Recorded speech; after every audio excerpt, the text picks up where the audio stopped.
রাষ্ট্র সংস্কারের চ্যালেঞ্জ মোকাবেলায় সঠিক পথেই আছে অন্তর্বর্তী সরকার। তাদের কার্যক্রম নিয়ে হতাশ নয়, তবে জনগণের প্রত্যাশা পূরণে আরও গতিশীল হওয়ার তাগিদ দিয়েছে টিআইবি।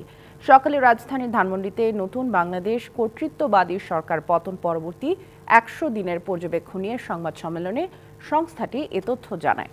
অন্তর্বর্তী সরকারের দায়িত্ব বাস্তবায়নে প্রয়োজনীয় কৌশল ও রোডম্যাপ প্রণয়নের তাগিদও দিয়েছে টিআইবি।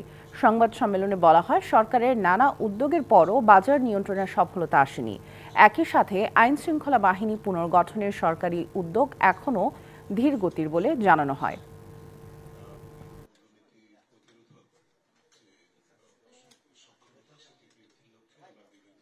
পতনের মাধ্যমে যে অভিষ্ট, সেই অভিষ্টের অর্জনের যাত্রা শুরু হয়েছে। সম্ভাবনা সীমাহীন এবং যে রাষ্ট্র সংস্কারের মৌলিক কথাগুলো বলা হচ্ছে, তার পাশাপাশি নতুন রাজনৈতিক সমঝোতা এবং সেই ব্যবস্থা বন্দোবস্ত, সেটির দিকে আমাদের প্রত্যাশাটা চলমান। সরকারের পক্ষ থেকে যে বিষয়গুলো অত্যন্ত ইতিবাচক ভাবে আমরা অল্প সময়ের মধ্যে বিশাল জঞ্জালের উপর, সেটি যে বিশাল কঠিন চ্যালেঞ্জিং।